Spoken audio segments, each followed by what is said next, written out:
Everyone to the W Sports Podcast. We are live, and today is the day you've all been waiting for. We are breaking down the college football Power 4 conferences today, so stick around with us. We're going to get right to it. But Tubby, welcome back to the show, man. Oh, man, I'm excited.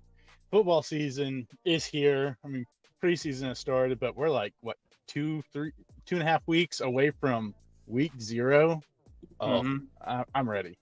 Dude, it is crazy. Whenever you all of a sudden you flip the calendar, it's August, and then before you know it, it's mid-August, and preseason games are underway. So, it's a great time. But you know what else? It's a great time for, Tubby. What's that? It's a great time, if you haven't already, to subscribe to the W Sports Podcast, wherever it is that you consume the podcast, whether it's on YouTube. Maybe you're downloading this on Apple Podcasts, Spotify. Maybe you're following us on social media. Make sure you hit subscribe because it goes a long way to help us. We're on the road on YouTube specifically to hit 300 subscribers, and we appreciate every single one of y'all who have said subscribe and join in the chat every single week. So last week we had a couple of y'all able to throw in your thoughts, especially as we were breaking down those group of 5, I guess it's group of 5 plus conferences now for college football. So if you missed that one and that is your team in the college football world, know that you can go to last week's episode and watch that or download it and listen to it. We want you to be a part of it. But now is a great time to do that. But like you said, it's football season. How much preseason did you watch in week 1? I watched a few. I watched, the Caleb Williams play a little bit. I watched Jaden Daniels, a little bit. I kind of hit a few of the newer guys just to kind of see how they were acclimating. I watched most of the Colts Broncos game today. I watched Bo Nix, and Bo looked solid for the most part, But this is the season for overreactions. Whole season. This preseason is the season of overreaction because. Or I should just say preseason in general. Everyone's either going to, oh man, my team stunk. We played terrible. What's the season going to look like? Or, oh man, so-and-so looked amazing. Well, yeah, they're playing 4th string defensive players. They should look good. They should look good, yeah. So I think that's true. You got to kind of hold in your emotions because you can't take a whole lot of it from the preseason. Especially early on in the preseason. Most teams are not going to play starters.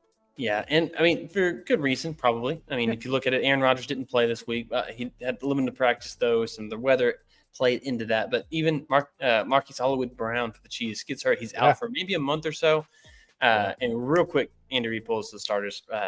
But again, I'm not stressed about that. Injuries stink, and they happen more often than they ever have. And I think it's because we have more athletes that if you tweak something or you heard something just a little bit, they say come out of the game. So we have a better awareness of what injuries look like in the NFL. So that's why it feels like there's more. I think there's always been these injuries.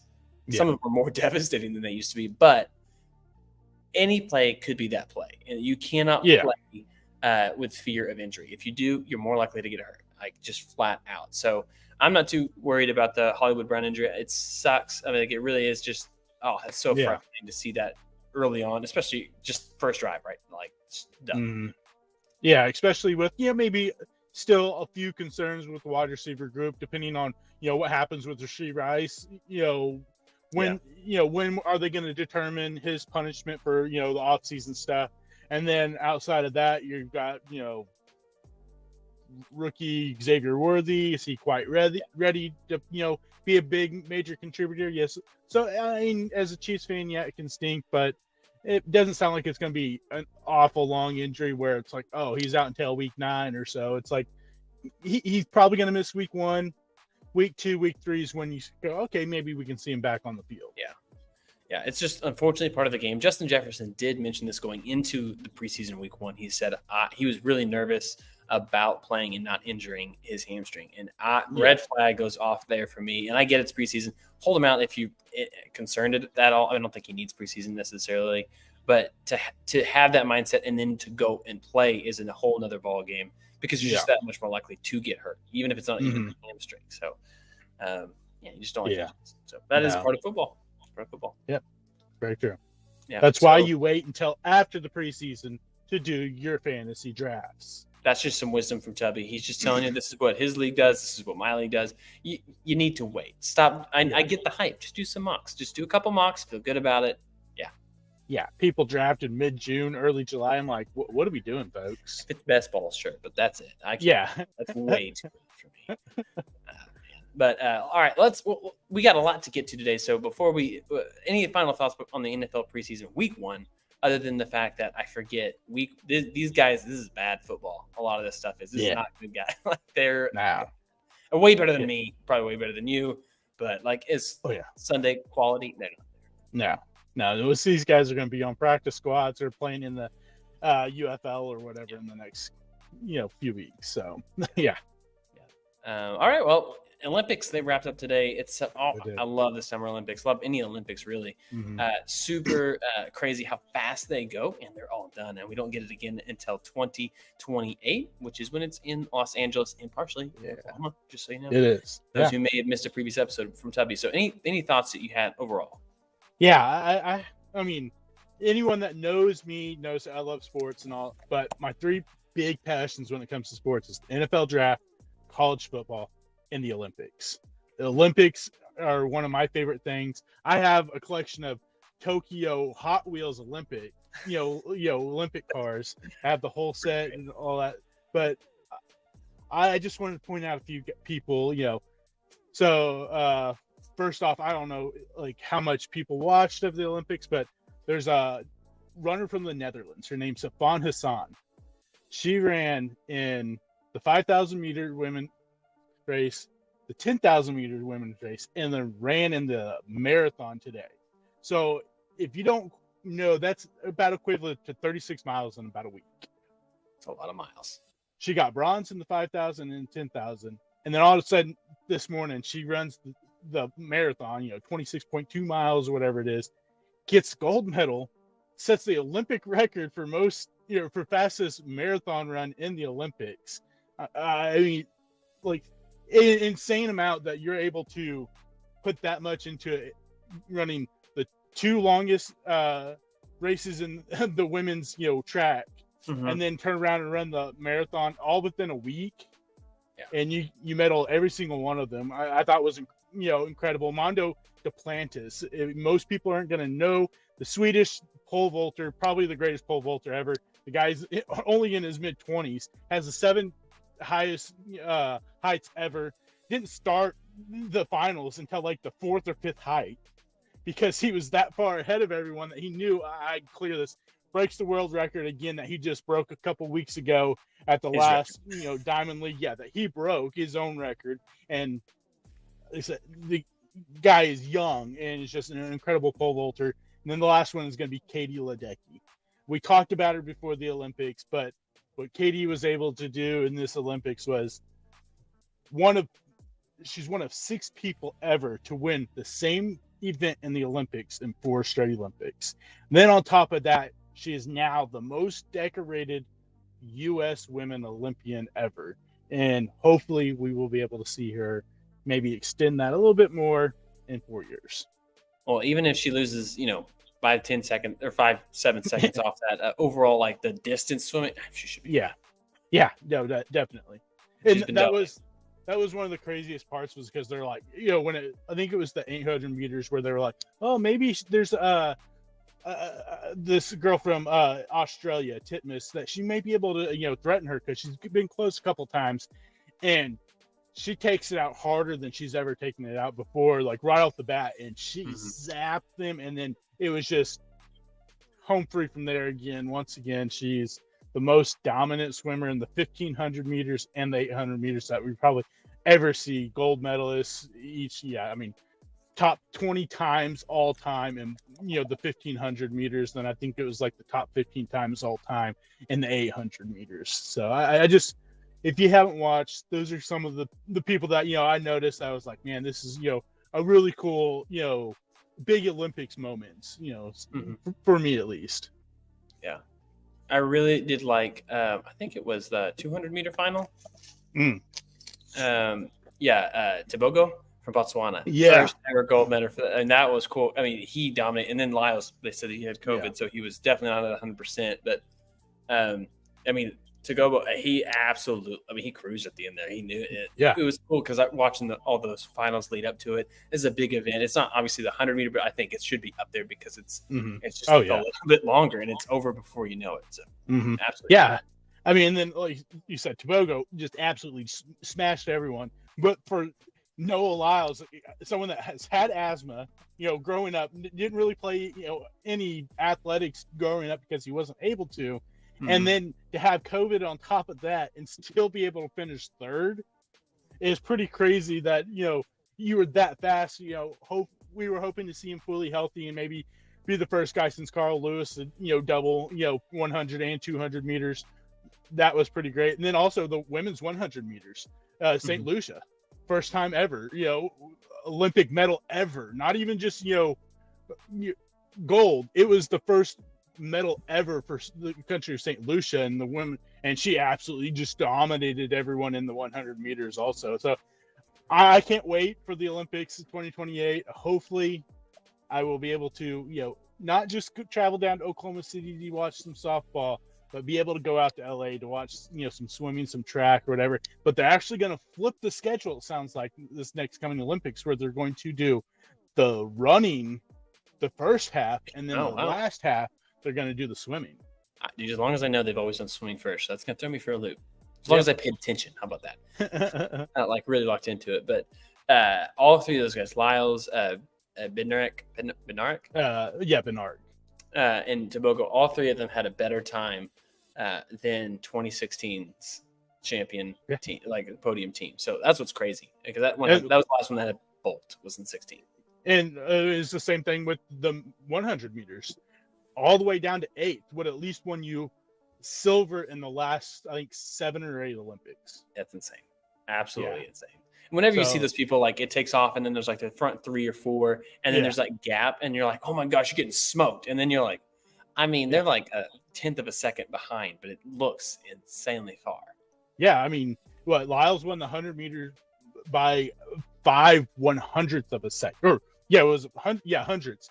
Then the women's 100 meter, or was it 1,000? Yeah. 1,000. Okay. Then the women's 100 meter hurdles, the U.S. women lady won by 1/1000th of a second. So it was great to see how close a lot of these were. I mean, there were some of them, like the women's 400 meter hurdle, we thought was going to be a close race because Femke Bol of the Netherlands has been on Sydney McLaughlin's tail the last couple of years. Sydney McLaughlin just absolutely destroyed everyone, set the record, and has gotten this close now to breaking 50 meters, which she would be the first woman ever to break 50 meters in the 400 meter hurdles. Yeah, which would be cool. And all she did was turn around and run one of the legs for the 400 meter relay, and the time she ran during the 400 meter relay would have almost broke the world record for the 400 meter race itself. So that's how fast she ran. Yeah, so that's stupid fast. If there's any way, maybe this next Olympics, you've already won 2 medals at the 400 meter hurdles, maybe you can double up and win, go for the 400 meter hurdles and just a regular 400 meter race, because I mean, you were like, I think it was like 21/100th of a second away from breaking the world record in the 400 meter just normal race, just from that leg she ran in the relay. Yeah, which it's incredible. The Olympic, it was great. Both men's and women's basketball, they win. They're close, but they won. Clearly, Steph Curry still has that in him. So is pretty special. So it's a great Olympics. I'm already sad to see it go. It's a bummer. But it's a great Summer Olympics. We do get flag football in this next Olympics. But that makes sense. I feel like I don't know that I'm going to really watch it, because I didn't enjoy the 3-on-3 basketball. But I'm glad at least they're trying it. Yeah, and then another thing is that there's a possibility that we might have major league players playing in this Olympics with baseball and softball coming back. The MLB has talked about maybe pausing and allowing these guys to play in the, kind of like they used to do with the hockey in the Winter Olympics, pause it for a week and let them play, pool play and all that stuff. And might be kind of cool. It'll definitely be a big wrinkle. I was at the Cardinals game against Royals last night. Last 2 games, like sellout crowds, incredible in Kansas City. Split the series 1-1, but Shaq DJ'd after the game on Friday. I missed that one because of the flight, but it was cool. I have him here. I don't know why he chose Kansas City, but he was. Hey, that's pretty neat. Yeah. So, all right. So, guys, that is all of the extra talk. I know it's been 15 minutes of us catching everybody up with what we've been talking about. We didn't even talk about our online dynasty, which, oh my gosh, we can't. I'm so frustrated with it right now. Anybody who doesn't know this, Nevada is probably one of the worst rosters in the game. I understand they're 79, but they should not. They should not. But let's get into it. We're going to break down the Power 4 conferences plus the Pac-12 if you want to. I mean, we could briefly talk about them as you. I haven't thought about one of them that we can go or a question. So we're going to start alphabetical. We're going to go to the ACC, which spans all the way from Florida State, Clemson, of course, Virginia Tech. You know these teams, but it also now includes the Stanford Cardinal and Cal. I mean, it is crazy. I mean, some of the academic teams, I think, is what it is now at this point. But with some of these, you got Pitt, obviously Wake Forest, Syracuse is still there, Boston College, Duke, Georgia Tech, Cal, which I already mentioned, North Carolina, Virginia Tech, NC State, SMU is also a newcomer here joining the league at a slight less payout, which is still funny to me. Yeah. Louisville, Miami, Clemson, and of course Florida State. So go ahead, Tubby, give me some of your high-level thoughts of this conference, maybe, and we can obviously go through a couple picks if you want to, but just kind of break down this conference for us. I think this conference is an interesting one because I don't know if I look at it and think that there's a 100% front runner. Like most conferences you look at and you go, yeah, I believe that's the front runner. I think this one is interesting because Florida State, you lost Jordan Travis, you lose Benson, you lose Coleman, you lose Johnny Wilson. You lost quite a bit of players on that offensive side, and now you're trying to replace them in quarterback. You replace them with DJ Uiagalelei, who, last year had a bounce-back season at Oregon State, but now he's back in the limelight. We've seen him in the limelight, leading a big team, and he didn't fare so well. So I think it's interesting, what's going to happen there. Miami, I think, is a team that could maybe surprise some people. As much as Miami has, faltered this last couple of years and has been a little up and down, Cam Ward comes in and he's by far the best quarterback they've had in recent time if he's able to stay healthy. You got a great offensive line, returning 3 starters, bringing in a 2 5-star offensive lineman in the last couple recruiting cycles. You bring in Damian Martinez, running back from Oregon State, who was probably the second best transfer portal running back outside of Quinshon Judkins. Mm-hmm. And a wide receiver, I think that a lot of people don't really know a whole lot about, and that's Restrepo. He is a kind of under-the-radar wide receiver, but he has been really productive with not great quarterback play. The big question for them is going to be their defense. Can they get that defense figured out? They were able to bring in quite a few high-level transfer portal guys, but I think this is kind of make it or break it year for Cristobal. If he doesn't really succeed, more than likely going to get fired. Yeah, and I will say he does open it at Florida. That's a tough way to start, even though Florida's not as good as they have been. But if he can win that one, he has Virginia Tech mid-September or late September, and then Florida State, Louisville, back-to-back weeks with no bye. One of those is on the road. That'd be Louisville. I think those are the 3 to 4 games right there that you got to get 3 of those 4 to have a legitimate chance. Oh, obviously, one of those is non-conference, so it doesn't count as bad. But if you look up at the calendar and those are 2-2 or 1-3 against those teams, I think you can say that. I mean, is the writing on the wall at that point? So that week 1 matchup is going to be a battle of 2 coaches that are fighting for their jobs, and can you really afford to lose to an in-state rival like that? I don't know. We'll see how the rest of their season goes. I think NC State and Virginia Tech are both teams to watch as dark horses in this conference. Both of them returned quite a few starters, especially Virginia Tech. I think they returned a total of 14 starters this year, including after, basically winning out the last 5 or 6 weeks of the season. They have Drone is a really season, looked really good towards the end of the season. The quarterback got a good defense. Maybe we're possibly seeing a resurgence in Virginia Tech. That would be nice for football. NC State got the defense. They got them a great transfer quarterback in Grayson McCall from Coastal Carolina. And they have one of the most sneaky wide receiver groups, I think, in college football that a lot of people don't know about. And A guy leading that is Michael Conception, who was a freshman last year and just absolutely lit up the ACC. Kind of came out of nowhere. No one was expecting to put up those numbers that he did.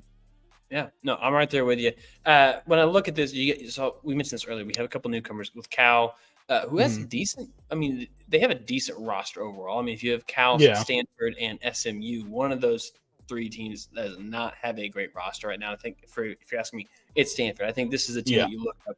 This is not a good year for them overall. But give me a reason why you think SMU or Cal might have a shot to just not win the conference, but I just want them to ruffle some feathers along the way. The best chance to do that.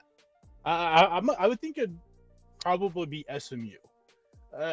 I think that they have an offense that is super explosive, hard to stop. We watched them play. I mean, if you watched them last year against Oklahoma, even though they didn't score a whole lot of points, that offense was still very successful.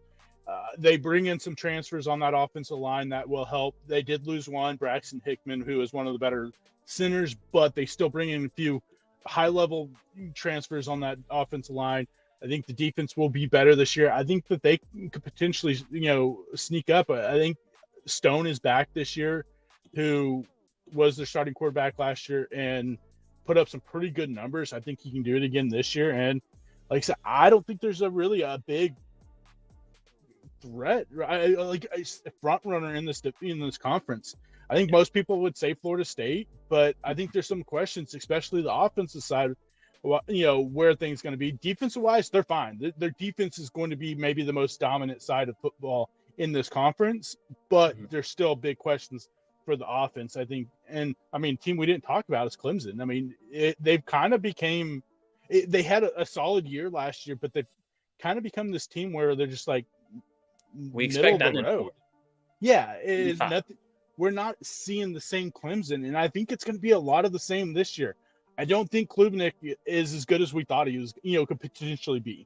I think that may be also in Dabo a little bit. The system and the way that they coach up quarterbacks. But I mean, they brought in Garrett Riley, who is an incredible offense coordinator. Look what he did with Max Duggan a couple of years ago at TCU.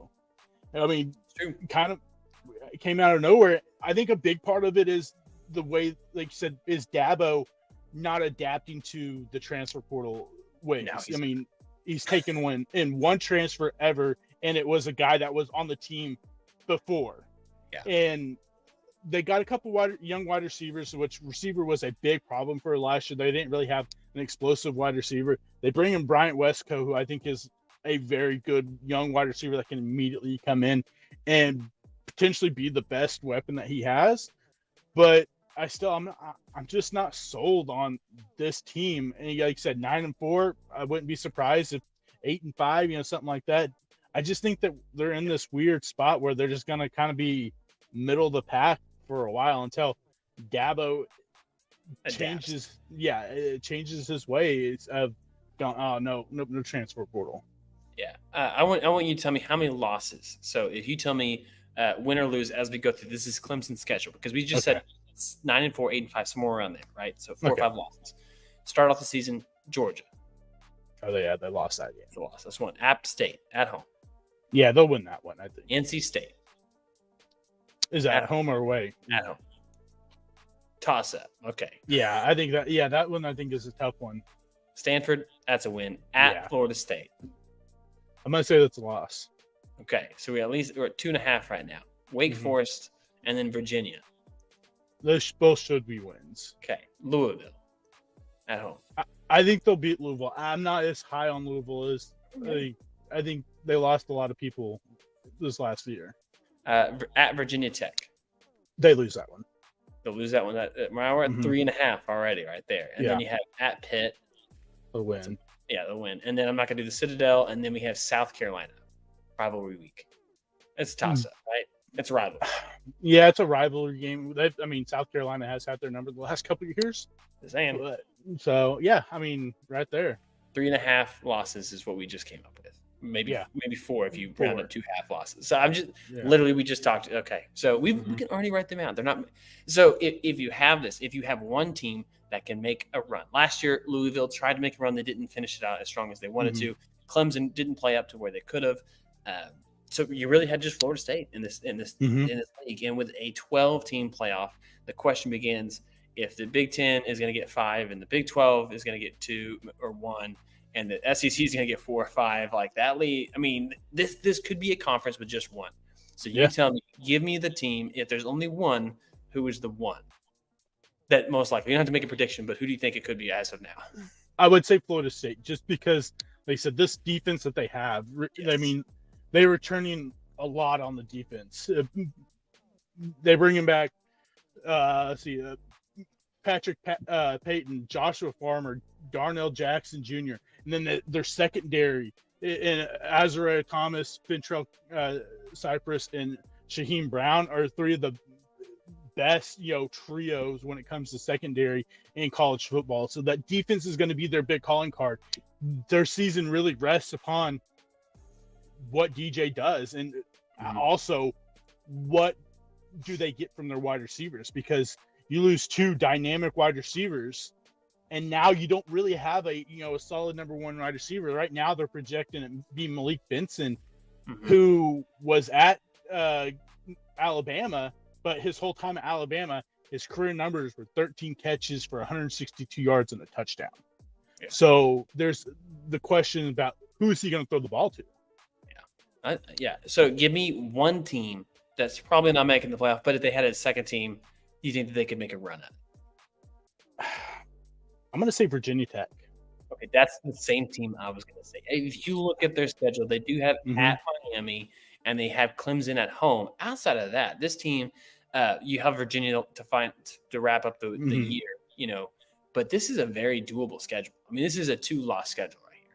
Yeah, and like I said, you return, I think, somewhere around 14 starters. So that's about 7 on each side of the ball, which is a massive thing when it comes to college football, that you weren't losing a whole lot in the transfer portal. And this is a team, like you said, if they can keep that momentum from the end of the season where they won 5-6 games in a row to close out that season, this is a team that I think could sneak up on people, and maybe a lot of people right now aren't really giving a lot of thought to, because Virginia Tech the last 5, 6, 7 years hasn't really been that great. Yeah, it's better for football when they are. So NC State, I'm going to guess, is your other option. Yeah. They get Tennessee and Clemson in the first month. Yeah, that's going to be tough. But you also got to think about it this way. Tennessee, you got a freshman quarterback, basically. You started one game. Too. And then Clemson, we're not so bullish on Clemson. So, I mean, this is a team that, for the most part, defensive-wise, we know the defense is going to be there. Doran's defense always has defense. They got a great wide receiver group. They got a veteran quarterback who's had a lot of success in college football. The big question for him is staying on the field. The last couple of years, McCall hasn't been able to stay on the field very long. But you never know. Like you said, ACC's not great, and there's some questions with some of their bigger teams that they're playing against. NC State, so maybe we might have surprise in the ACC and end up with the Virginia Tech versus NC State ACC championship game. Wouldn't that be crazy? Very different year. Yeah. And it's weird to think, like, if you're going to rank the top 4 conferences, the Big Ten and SEC are typically going to be 1 or 2, depending on what you decide your criteria. I think most SEC schools are definitely going to say it's SEC, and then I would probably agree. And then the Big Ten is going to say, no, it's us. So both teams have a lot of talent. But if you look at the other 2 Power 4 conferences, it's the Big 12, the ACC. And we're about to start the Big 12 breakdown. But you have to ask, like, which one's number 4? And right now, do what? It's ACC. Yeah, that's what I was going to say. This is the time where it's weird to say that it doesn't. I'm not hesitating. It is the ACC, despite having in the last 15 years Clemson. And at the same time, Virginia Tech hasn't been great. NC State hasn't been great. So there's just all these different teams that have made it up. So it's weird. Yeah. So anyway, we did pick Florida State. Is that, I guess, what we officially have chosen? Yeah, I think we're hesitantly picking Florida State right now, just because of the defensive side of the ball. This is one of the more dominant sides of the ball in all college football, I would think, especially in a weaker conference. Yeah. All right, well, let's move on to the Big 12 then. Obviously, some new coming teams, Arizona State. what's weird is this conference, half of it is just brand new. Outside of Colorado, all these teams are brand new. We got Arizona State, Houston, Cincinnati, BYU, Baylor, Colorado, TCU, Texas Tech, UCF, West Virginia, Iowa State, Arizona, Kansas, Oklahoma State, Kansas State, and Utah, all one breath. That was my goal. Halfway through, I was like, I gotta keep going. So some new faces, of course, with Arizona State. Who am I missing here? Utah. Colorado came back, and Utah. There it is. I knew it was okay. So this is I don't know how wide open this is. Yeah. I think there's a lot of people who expect Utah, but that is, I'm not going to bury the lead here. I feel like Cam Rising, expecting him to come back at what he was 2 years ago is a lot to ask. Now they've done a good job, and they have a great home field advantage. So anytime they have a game, like, they're in a good spot. I'm not sold as much as I think the widespread public is that Utah is the team to beat this conference. You tell me that I'm wrong. I mean, I will say I think that they win this conference. I think Cam Rising is a big influence, but like you said, you missed a whole season with the ACL. You're on the older side of things, especially for college football. But Kyle Whittingham is one of the most underrated coaches in college football, and so is Morgan Scalley, the defense coordinator. We know for two things: they're going to have a run game, and they're going to have an absolute disruptive defense no matter what. Mm-hmm. And those are two big keys to winning, especially if you got a quarterback that might not be, we've got some questions about because of injuries. Mm-hmm. I still think they win this conference, but I don't think it's a runaway. I think this conference is going to be a lot closer, where there's 3 or 4 teams that legitimately have a shot at winning this, just because we've talked about this prior. The quarterback play in this conference is up there with just about any conference in college football. Yeah. And a lot of it's going to be names that most people don't know. Like, I saw a guy the other day talking about, who are the best quarterbacks on the NCAA, or, the most dynamic. And he's like, this kid, Jalen Daniels from Kansas. And I'm like, man, obviously you haven't listened to the podcast.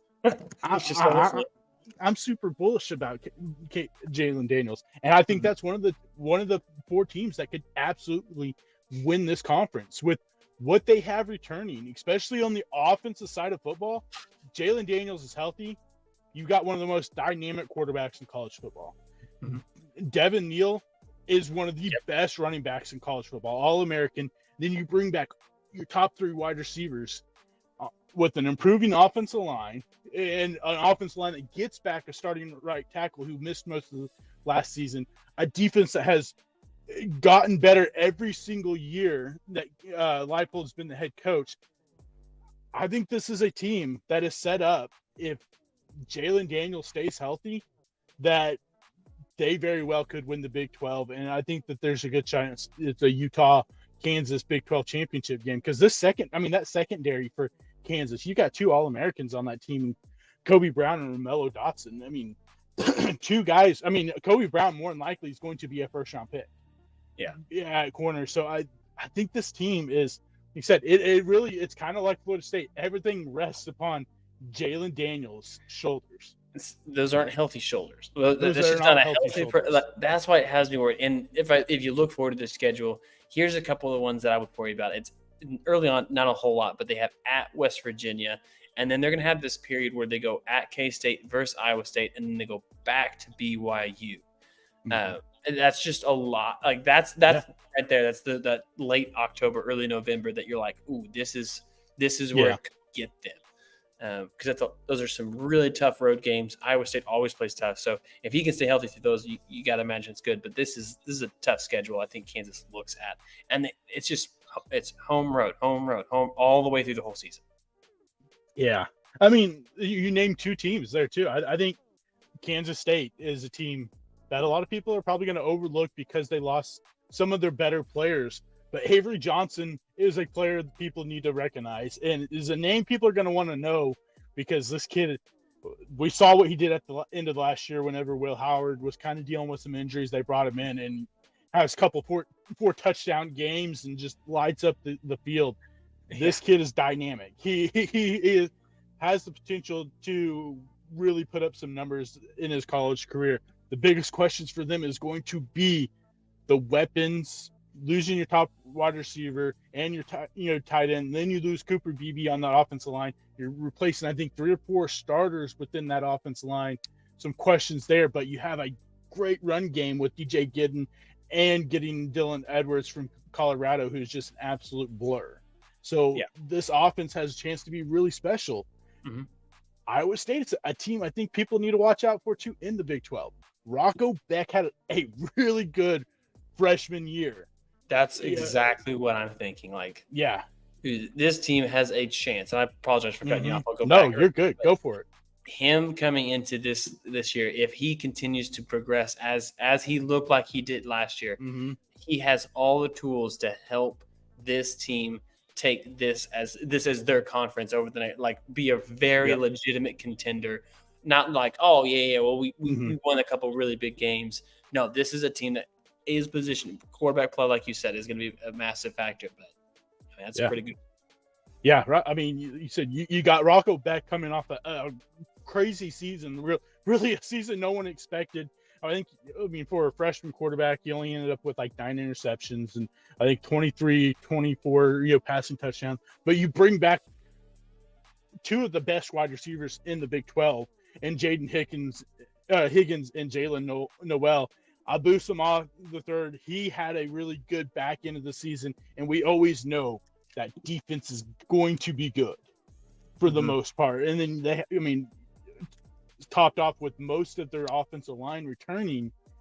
This is a sneaky team to watch out for. Like, I think Utah wins this, but I think it's kind of a little more wide open than a lot of people are thinking, because the quarterback play in this conference is really good. Because I mean, we didn't even talk about Hunter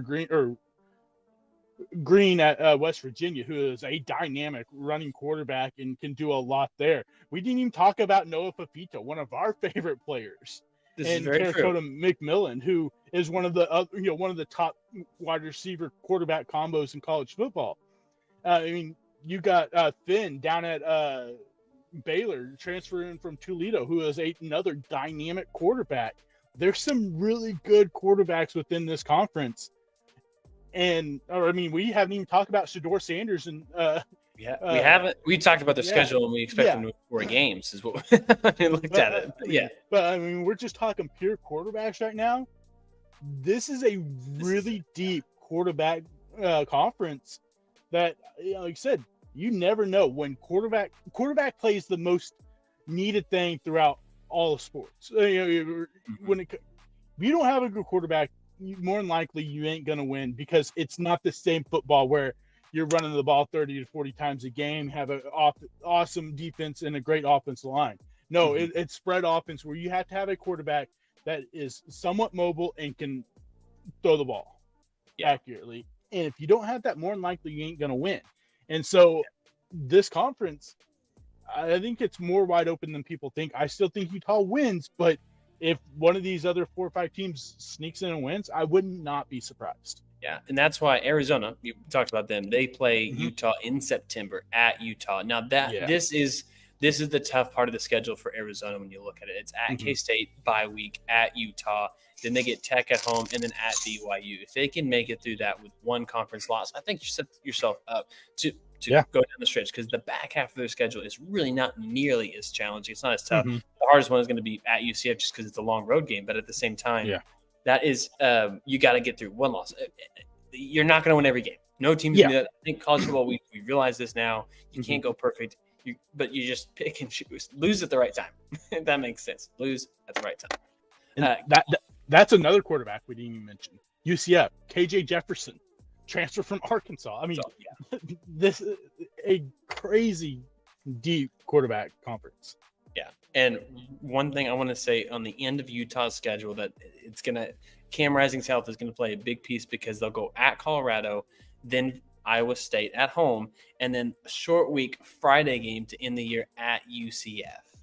That is a tough way to end it. I know it's just 8 miles, whatever. Who cares? They're not always taking a bus or whatever, but that's not an easy one. UCF, I think, is going to be one of those, like a Mississippi State type team, that they're competitive, they're good, they're going to run the ball like crazy, and they're going to wear some teams out. So maybe towards the end of the year, either they're beat down, they're giving up, or they're playing for a bowl game. that kind of thing. So Yeah.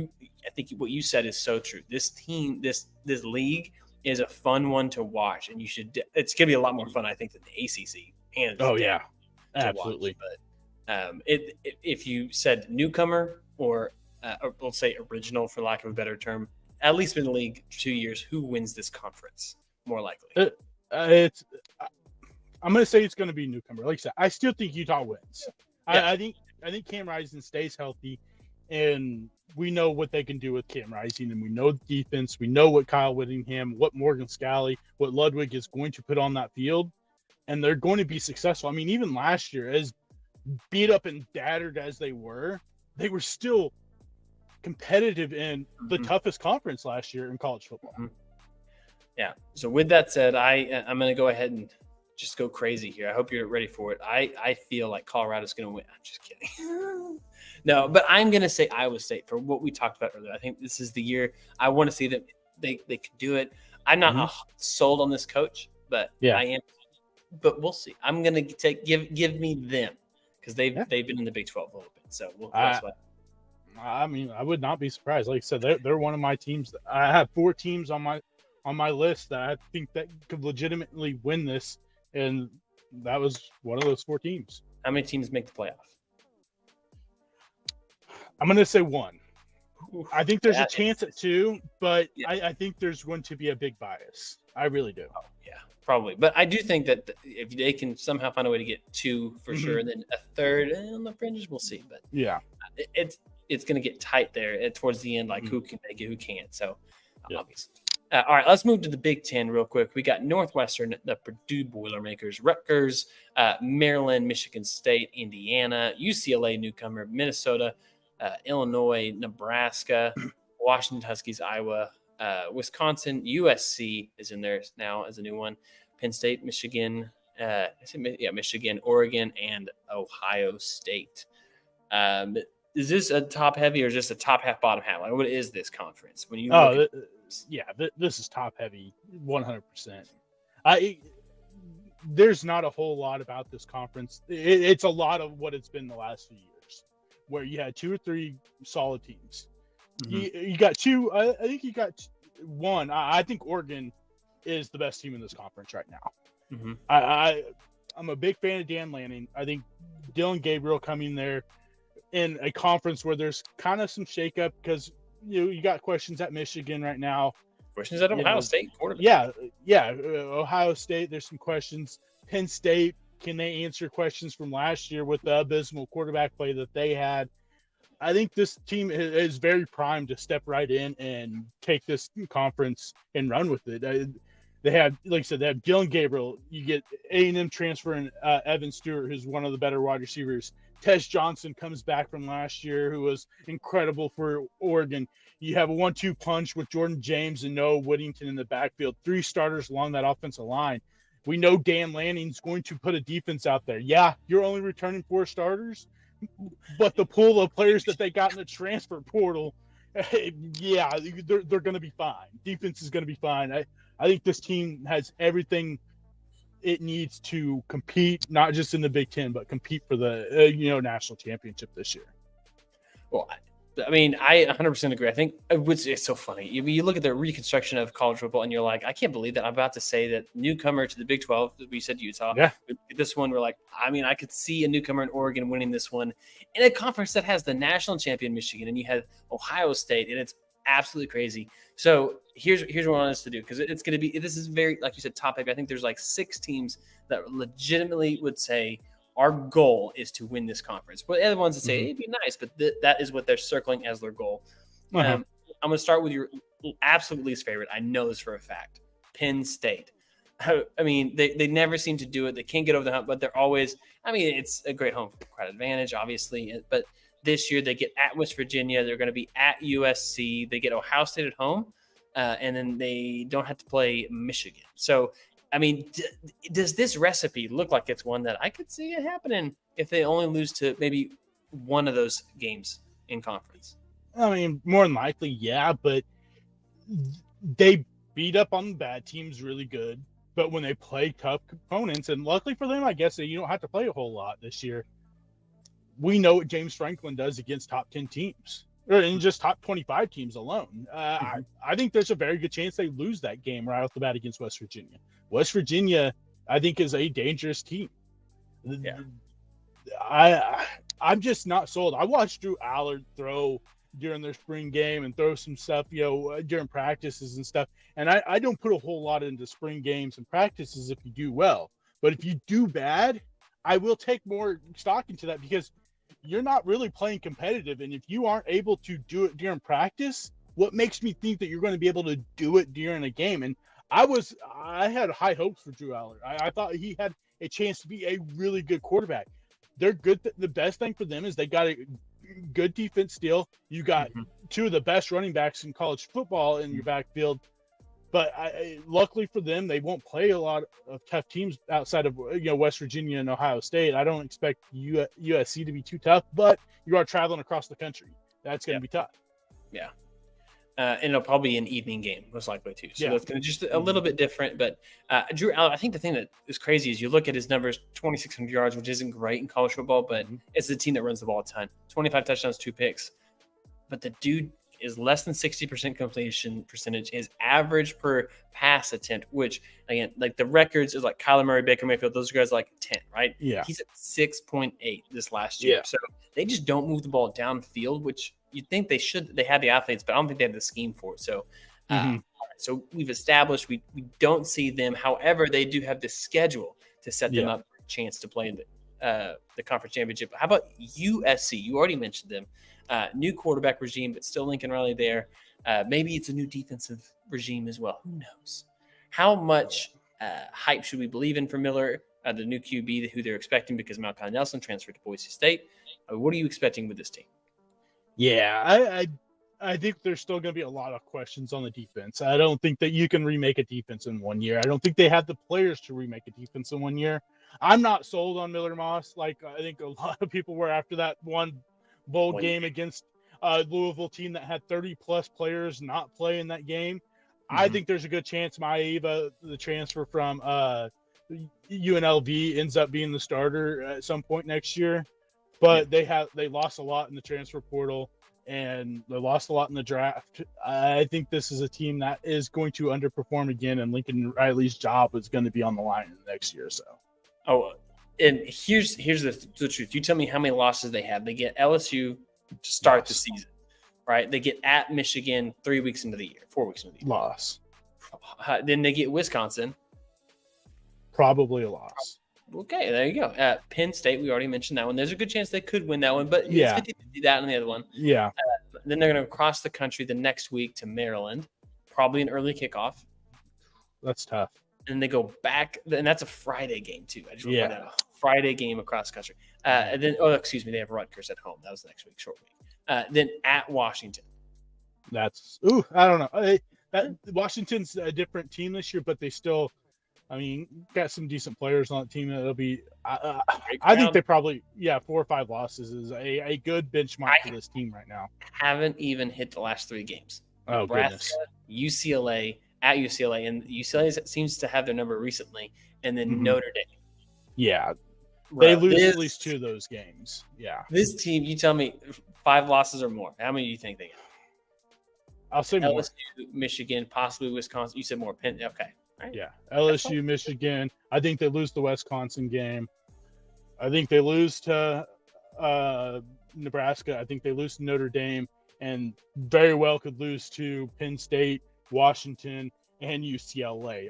You're talking about a rough schedule for your first, incoming season in the Big Ten. Yikes. Who has a better record at the end of the year?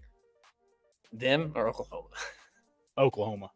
Oh, they both have absolutely brutal schedules for what they're doing. But I think it is we talked about this when they originally announced the merger, was that you're going to have teams that literally go across the country and they're playing 4 hours off of what their normal body rhythm is. And that's going to be a hard thing to adjust. We don't know what it's going to look like yet. We can only speculate, but that's where it's at. So we got Michigan as well.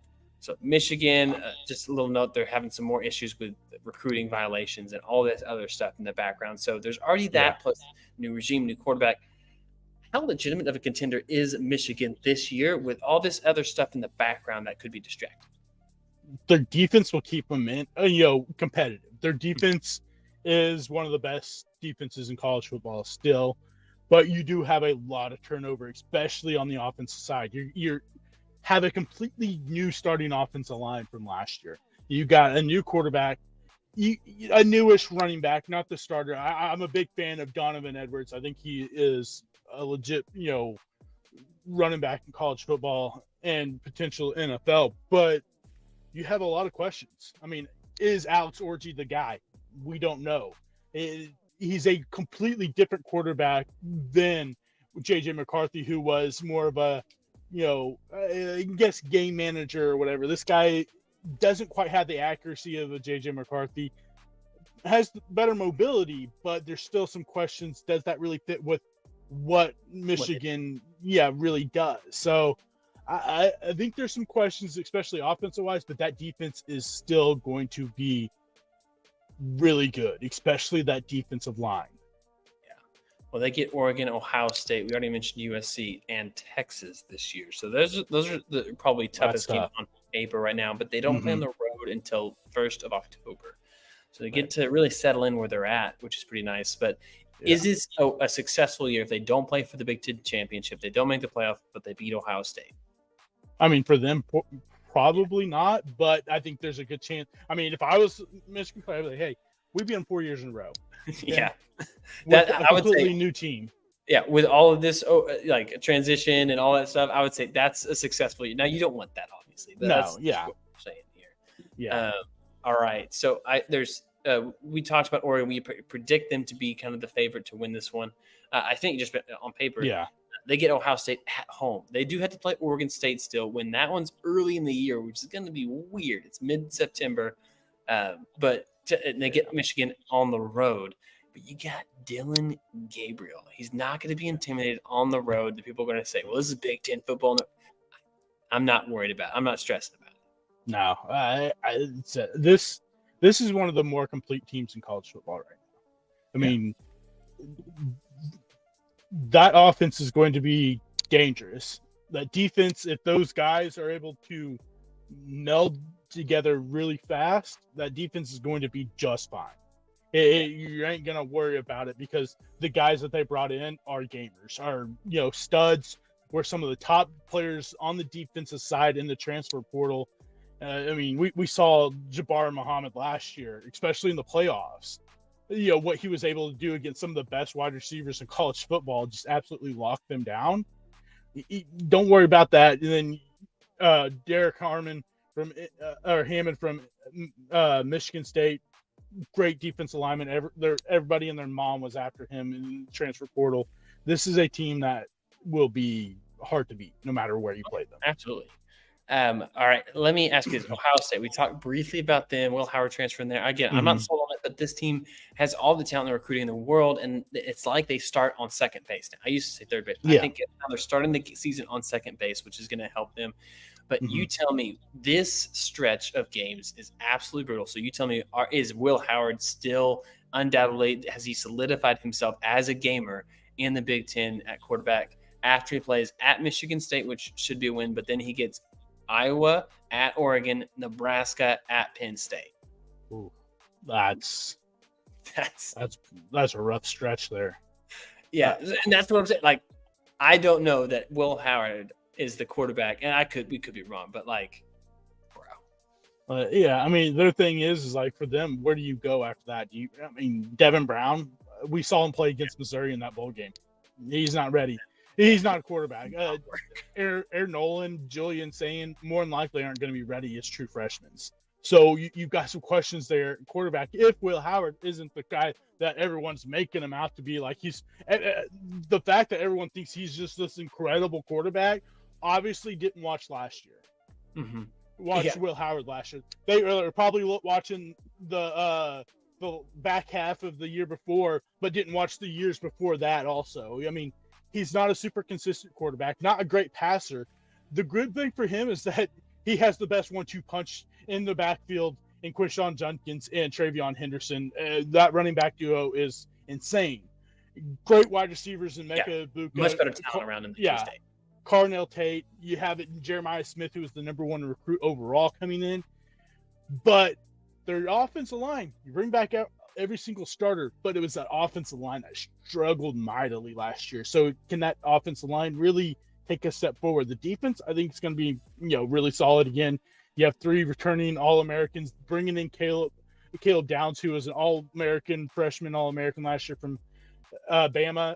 But I think there's still a Will Howard question, an offensive line question, whether or not they can hang with some of these better teams. I mean, they're going to struggle against a lot of teams if that offensive line does not hold up, because you've got some teams in this conference that can play some defense. Michigan, Penn State, Iowa, I mean, Nebraska. They only gave up over 25 points twice last year, and it was against Colorado and Michigan. So we know, and their defense is going to be better this year. Oregon can play defense. Wisconsin can play defense. Can they keep him upright, and can Will Howard be Will Howard from the back half of the 2023 season or 2022 season? Yeah. Well, and I think I buried the lead, because my favorite team outside of Oregon to have a real shot at this year is Nebraska. And I know you love Nebraska too. So I want to spend just a small amount of time, because we're already at 56 minutes here. But their starting schedule is UTEP, Colorado, Northern Iowa, Illinois, at Purdue, Rutgers, Indiana. That's through mid-October. You tell me, like, there's 2 road games, Purdue and Indiana. So you got to, like, one of those is obviously going to be a trap game at some point. But then they get at Ohio State. That's the one you got to circle. And they get at Iowa to finish the year after they play Wisconsin. So that's a short week. But this is, I mean, I love this team this year. Yeah. You blink, you might see this team up top the Big Ten and playing in the championship. And they're back. That's Matt Rule. Matt Rule is an incredible coach. And when people, lapped him away from the NFL and all that stuff, and when he was a head coach and Oklahoma was looking for a head coach outside of Brent Venables, this was the guy. Yeah. This was the guy. I was like, if they don't get Venables, Matt Rule has to be that guy. Matt Rule knows how to build, a team, knows how to build up a college team. Dylan Raiola is the X factor for this team if he is everything that everyone thought he was, because that quarterback play was so bad last year. It cost him a lot of games. That defense only gave up 21 points a game, or not even that. I think it was 18.9 points a game. Is going to be better. You got, better running backs coming in. Most of that offensive line is returning. This is a dangerous team if they can win those easy games and potentially go in and take out Ohio State, or win against Iowa at the end of the season. Maybe this is a team that we're talking about playing Oregon. Yeah. And Colorado had all the momentum in the world when they beat them last year, and they had all the turnovers in the world when they played them on the road. Yeah. Michigan absolutely clapped them. I mean, it was bad. Yeah. But outside of that, those last 4 games, they lost by combined, 3, 6, 13. They lost the last 4 games by combined 17 points. You're telling me that a decent quarterback couldn't win those? I mean, come on. Yeah. I mean, that quarterback they played the head last year was some of the worst I've seen in college football in recent years. Yeah. And if that's the case, even if they lose one of those, that means they would have had 2 losses in the conference. Oh, no, they lost to Minnesota too. So they would have had 3, but still. And that was a fluky game too. Yeah. Yes. That was a fluky game. Yeah. So are you? So we're picking Oregon, but I want you to pick 2 teams that you think could give them the biggest challenge. I mean, Nebraska is definitely there. I think Nebraska, like you said, the schedule is there for them, to return to the top. And I'm going to go with Michigan just because of the defense. I think that defense, I am worried about the quarterback play, but I am very big on Donovan Edwards, and we know Sharon Moore. He is an offensive line guy. He's from the Bill Biedenbaugh tree. He knows how to build an offensive line. I'm not quite worried about the offensive line. It's about Alex Orji. Is he the guy? Yeah, I like it. All right, well, let's move to the Power Conference that has been historically great the last 15 years, maybe a little bit longer than that, the SEC. So 2 newcomers with that one, obviously Texas, Oklahoma. You guys already know this because you're following the W Sports podcast and love Oklahoma. We are a little biased, but we do stay true to it. Okay, we understand the reality of it, and that Oklahoma's we're not picking Oklahoma to win this conference. I hope you guys know that. I'm just going to get out in front. I'm going to pick. Who said? No, just Well, kidding. maybe I'm picking Georgia, so you can Yeah, pick no, over. I'm gonna go ahead and get out front. We know it's gonna be Georgia, right? yeah. Yeah. So a lot of people are loving Texas. There are some people who do like Tennessee, but not necessarily this year. They like the talent from it. Same thing with Alabama. They do have Milroe, who is predicted to still have a good year.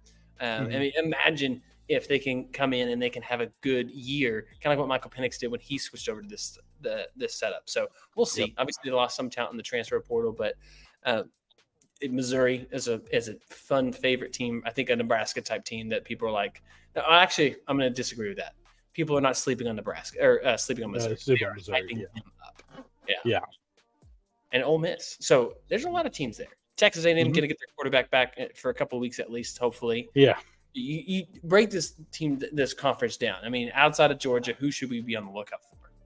I think Ole Miss. I think Ole Miss is a team that is very poised to potentially be in this SEC championship game. You look at, not just the guys returning, but they hit that transfer portal and they hit it hard. And they nailed the transfer portal. Defensive side, they struggled. Pete Golden came in. They made a little bit of a stride last year. But what they were able to do on the defensive side in the transfer portal, I mean, you brought in almost three top defensive players in the transfer portal. And Walter Nolan was the number one player overall in the transfer portal and had an incredible season last year, Texas A&M. Chris Paul, not the basketball player, the linebacker from Arkansas, an incredible linebacker. We know Arkansas, they had some really good linebacker play. I'm not going to pronounce this guy's last name because I don't know how, but Princely, he was an incredible defensive end for Florida, now moves over. This team, we know the offense is going to be there. Jackson Dart's a great quarterback, got great wide receivers. Running back, there's maybe because they lost Quinshon Judkins, but they've got, some guys from the transfer portal that have his backup last year. But the schedule, you've got your three toughest games. You got LSU, Georgia, Oklahoma. 2 of those games are at home. Yep. LSU on the road, Georgia, Oklahoma at home. Definitely helps you out. If you go 2-1 in those games, you're set. Yeah. The rest of your schedule is a cakewalk.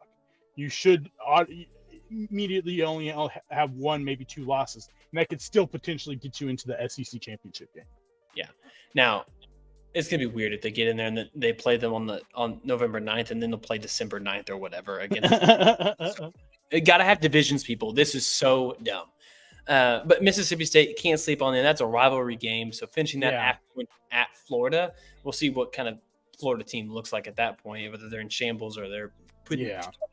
But I agree. I like this. I like Jackson Dart. People do sleep on him. Like, this dude is good, and they do have a lot of talent. When I look at Missouri, I do think that this is a good team. They've done a lot of recruiting. I'm worried that they are doing the Miami, Texas A&M route. That's my fear. I think that it's different. I think the culture is different than what those two teams were. But I'm just talking like hype. There's a lot behind this team. And their schedule sets up to be really dominant early on until they go to at Texas A&M. And they really don't have a challenge until they go back to at Alabama. So, I mean, they have the opportunity here. If they plan really well, they could be a team that's going to be tough to beat. I mean, you could have like 4 or 5 teams that really, if they beat up on each other the correct way, then it could be a 4-way tie. Who plays and then like, hey, next year we got to go back to divisions. Yeah, that's what I want. I want a 4-way tie or 6-way, whatever it is, to where people have to go back to divisions. No, you said there is a lot of hype around Missouri. My big question for Missouri is going to be how they replace that defense. They lost, I think, somewhere around 8 guys on that starting players on that defense to the NFL draft, which is a lot to replace for a defense that, on top of that, lost its entire defensive coaching staff to LSU. So you're not just replacing the players, now you're replacing the system. And I think that's going to be a big question. I'm not worried about Brady Cook. Luther Burden is an incredible wide receiver. They do have to replace the running back, Schrader. And Theo is a great number 2. I'm just not buying the hype. I'm not an Eli Drinkwitz guy. Everyone's buying Eli Drinkwitz because of one season, but this guy was a half a season away from losing his job. Everyone predicted about week 5, week 6 that he was not going to have a job last year. I don't buy the hype with him like everyone else. Oh, Eli Drinkwitz, Missouri. I think they lose more games. I think they lose some of these teams that they probably shouldn't, because I don't think the defense is going to be ready and be as good as it was last year. I mean, you lost your best edge rusher, your best linebackers. You lost 5 guys in the secondary alone. Is a lot to replace. And I don't know if they can replace that all in one season, because they didn't really hit the defensive side too great in the transfer portal. They missed. I mean, they got a couple, corners here and there, but not to the level of what they had last year. Yeah, I think this is a team that people may want to pump the brakes a little bit on and maybe not hype them up as much, because I think the defense is going to be a big problem for them. yeah. I think that's a good point. Now, for the record, in the chat, we got Ricky chanting SEC. Well, I can hear that right now. It's going to kick off. All right, let's talk a little bit. I want to know Tennessee, young quarterback, but electric, one of the top-ranked guys. When you look at their schedule going forward to this year, I don't think that we're expecting them to be a competitive, to win the conference.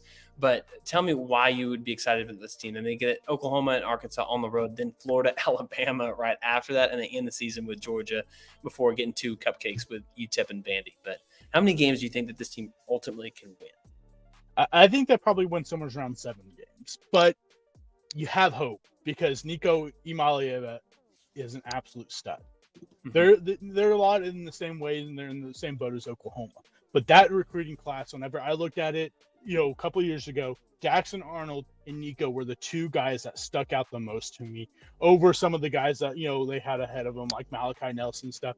Those 2 guys, watching them play, they had that other factor about them that when you saw them, people were going to follow. They had that leadership at the young age. And I think Nico is an incredible talent. And him and Jackson Arnold in the next couple of years, we're going to see some incredible fights. Especially, I think they're going to see some Heisman, battles between these 2 guys. I think Nico brings a lot of hope to this team. The defensive side is going to be good. You lost a couple of guys, but it's what else can you do? Who's going to be the starting? Who's going to be the wide receivers? You lose, your starting running back. You've got some questions, weapons wise. I just don't know if they have enough this year, but I think there's a lot of hope there, because you're recruiting really well, and Nico is for real. Yeah. So how many games last year, this is going to sound weird, did Iowa Hawkeyes give up 4 touchdowns? 1. One in the regular season against Penn State. I'm trying to figure out what that one is, like how they scored. There was field goal, pass. Yeah. Okay, so it's all passes.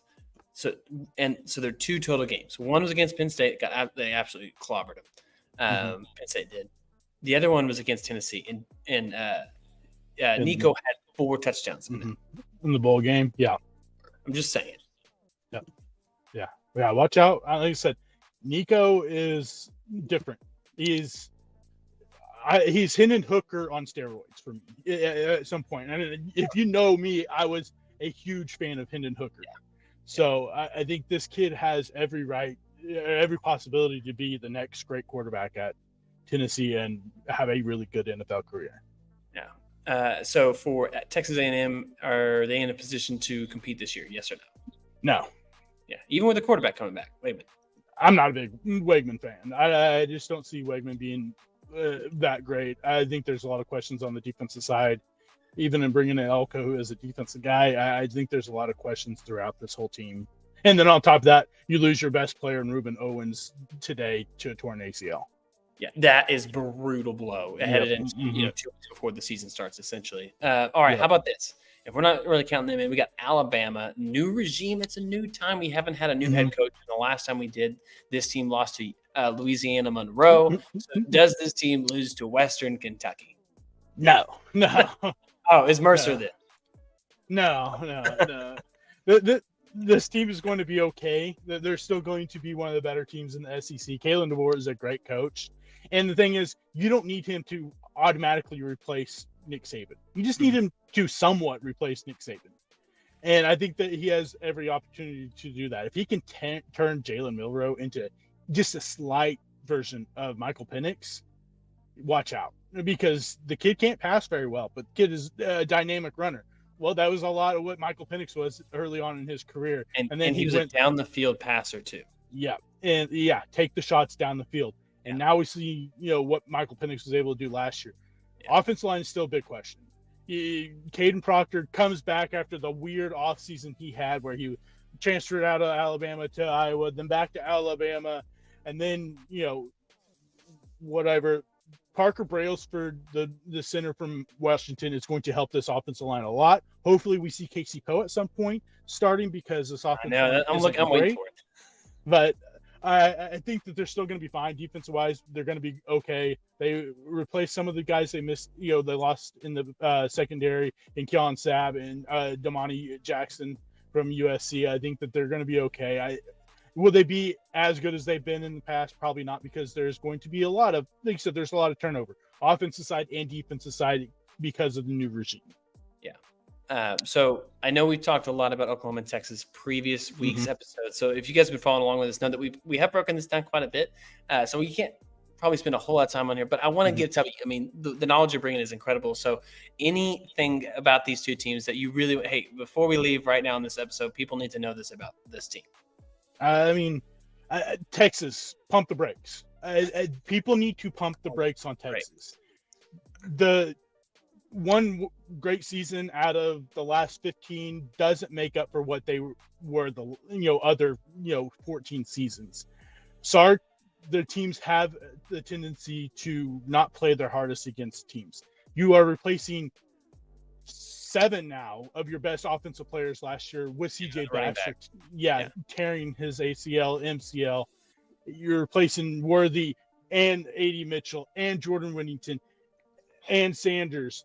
You're starting right tackle, and then not including Sweat and Murphy on the defensive line, and not including, your starting linebacker and Jalen Ford. And that's not including losing 5 guys in the secondary. Yeah, you get, Makuba from Clemson, which is great for your safety room, but they lost a lot of players, and they very well could have lost 4 games last year.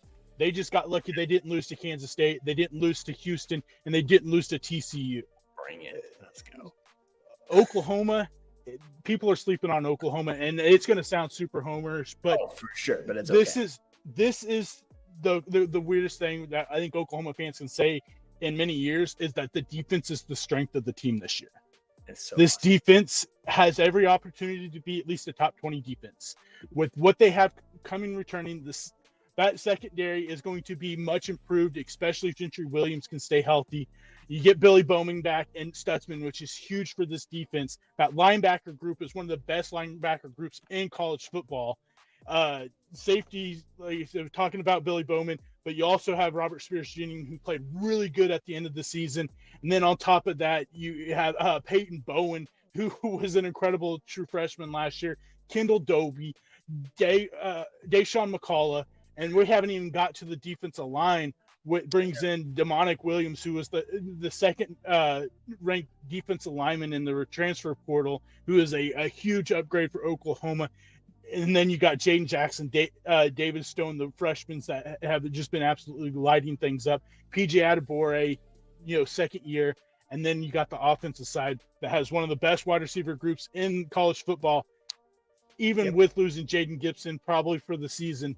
But you have Deion Burks, who transferred in from Purdue, who is just an absolute mismatch nightmare. No matter where you play him, you're going to have a hard time covering him.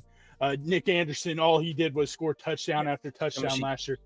Andrew Anthony is healthy, is practicing, going to be ready, was a huge part of this offense last year. Jackson Arnold is for real. Don't let it, the bowl game, steer you wrong. The running back group is great. Javante Barnes is looking like the Javante Barnes from his freshman year. Gavin Sawchuk should have been first team all SEC. Don't know how Trevor Etienne got it. Based off numbers, Sawchuk was better. And the biggest question is going to be that offensive line. But in Oklahoma, we trust Biedenbaugh 100%. And getting Branson Hickman from SMU, who is one of the best centers in college football, was massive. Getting Febechi Wewu Yes, Wayru from North Texas, who was a freshman All-American, was hurt a little bit last year, was a big upgrade for them in the offensive line too. Michael Tarkin from USC is a veteran with great coaching. I think he can be really good because he had some really good years at Florida. Didn't have a great year last year, but no one at USC did. So watch out for this team. If they win some of these games with this brutal schedule that they have, this is a team that can, beat anyone in college football if they are right. I think the defense is going to be the biggest factor for them this year, and it's something we haven't been able to say in the last 20 years. So 2 things. Number 1, this team, it's not win the SEC. I think it's make the playoff, put yourself in, and I think Brent Venables can do that. The second thing is, if you didn't know, one of the best things about Brent Venables is this is a hype man for the team. Mm-hmm. Tubby, you're second place behind him. I'm ready. I'm sold, man. What if I find this ticket to go to every single game and watch them win every single game? So I love the passion, man. Thanks for bringing the knowledge and the heat. Hey, okay. I say this is something that I just absolutely love. So when it comes to talk college football, I mean, just in the last couple of weeks, I have somewhere around 7 pages of notes that I wrote just for the Group of 5 and the Power of 5. College football has my heart, and I just love talking it. So anytime I get a chance to, I'm going to put my all into it. Yeah, I love it, man. And if you guys didn't know, I mean, we obviously, this is the biggest passion probably for us in starting this podcast. This is one of the top reasons, and that's why we're at 15 minutes over for today. So thank you guys for hanging out with us a little bit longer. To remind you that if you missed last week's episode, we broke down the Group of 5 plus Pac-12-ish teams, and then this week again was Power 4, and then next week we're going to be breaking down our college football season predictions. So you bet we're going to have playoff predictions, conference championship, all those things. We're going to blend this all together. It's going to be a great time. You don't want to miss it. So make sure you set an alarm maybe to join the chat. We would love to have you be a part of it because we want your takes. We want your predictions as well. Because then we're going to run with it as we go into the last week of September, or of August, the 26th, NFL predictions. And then the first week of September, Labor Day weekend. What better way to kick off Labor Day than a fantasy football breakdown? So maybe you're interested in having your draft broken down or your team broke down. You can actually DM us, or you can you just put it in the chat, whatever it is. We'll figure it out. Just send us your draft team, and then we can tell you, like, hey, we love this team. We don't. We'd love to put our thoughts out there because, I mean, got a couple championships here. Got a lot of championships over there with Tubby. So love to see that. But hey, real quick, last chat just came in. Mile High Fish just put Iowa State winning the Big 12. I'm just saying, that's what I said. That's what I said. Okay. So he must have been late to the show. Let's go. He's just listening. We talked about Iowa State early on. Jimothy actually picked them to win, and I have them as my dark horse to win that conference. Watch out for Rocco Beck. Everyone needs to take notice of Iowa State quarterback. Yeah. Well, if you've been hanging out with us already so long, you probably already know this. But make sure you subscribe if you haven't already. Take the time to do it. We really appreciate it. It goes a long way. And we're going to hit the ground running, getting ready for next week's prediction episode. We hope that you all are with us. Until then, we'll see y'all next time. See ya. See you.